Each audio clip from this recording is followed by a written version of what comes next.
Hi everybody, Robin here, back with more news. Chevrolet dropped quite a few jaws with the reveal of the 2025 Corvette ZR1. This is an over 1,000 horsepower, up to 1,200 pounds of downforce rocket ship of a sports car that wears a bow tie. And it's not a hybrid.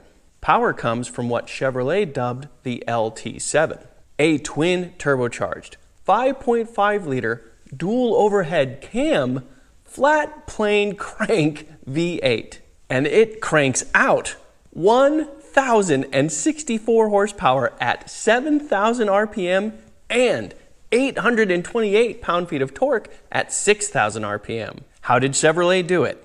Engineers started with the LT6, the naturally aspirated 5.5-liter flat plane crank V8 that's in the Z06, and it makes an already impressive 670 horsepower and 460 pound-feet of torque. The LT7 then gets two monoscroll turbochargers, a different valve timing and lift system, a new intake, specific intake and exhaust ports, and a secondary port fuel injection system. This new engine will be hand-built at the Performance Build Center in Bowling Green, Kentucky. The ZR1 also gets its own version of the 8-speed dual-clutch transmission with upgraded input shafts and control valves to help handle the increased power and torque. Altogether, Chevrolet says the ZR1 will accelerate through the quarter mile in under 10 seconds and eventually reach 215 miles an hour if you keep your foot in it. But this clearly isn't a drag car. Standard equipment for the chassis includes magnetic ride dampers as well as several aero pieces, including a carbon fiber front splitter, rocker moldings, and an underwing. Standard equipment for the ZR1 includes a set of Michelin Pilot Sport 4S Performance Summer tires. They are 20 inches in front, 21s in the rear. However, Chevrolet will also offer the ZTK package or carbon fiber aero package. It includes a high downforce rear wing and front dive planes, all of it in carbon fiber. In addition to that, the underwing is different to also develop more downforce in front.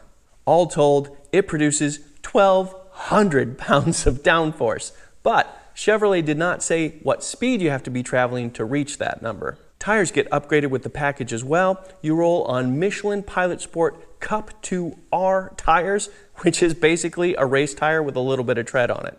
Finally, carbon ceramic brakes handle stopping duty. They measure 15.7 inches in front, 15.4 inches in the rear. Styling-wise, the ZR1 brings back a modern interpretation of the split rear window, a nod to the C2. It also gets a carbon fiber roof and unique aluminum alloy wheels. However, Chevrolet will also offer a set of carbon fiber wheels, which will remove 42.8 pounds worth of unsprung weight from the car. They will not be free. Inside, expect to see ZR1 badging sprinkled throughout, and for the first time in a factory Corvette, a boost gauge to see what those turbochargers are up to. Production will start in 2025. No word yet on exactly when or how much the ZR1 will cost once they do start producing it. However, considering that a new Z06 costs just under 115 grand, I expect the ZR1 to cost at least 150. I have to say, I've been impressed with the C8 Corvette ever since it debuted for the 2020 model year. I worked for Auto Week when it first came out and wrote about it then, and later on I put together a YouTube review of the Corvette Stingray as well in the winter, and it was still a blast. I pulled nearly a G of grip laterally on winter tires. But the biggest thing I saw in the now mid-engine Corvette was potential. And now we get to see that potential realized.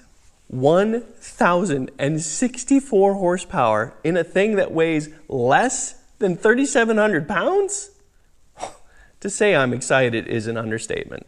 As soon as I learn more, I will definitely share, as I'm going to keep a close eye on this. I'm Robin Warner. Thank you very much for watching.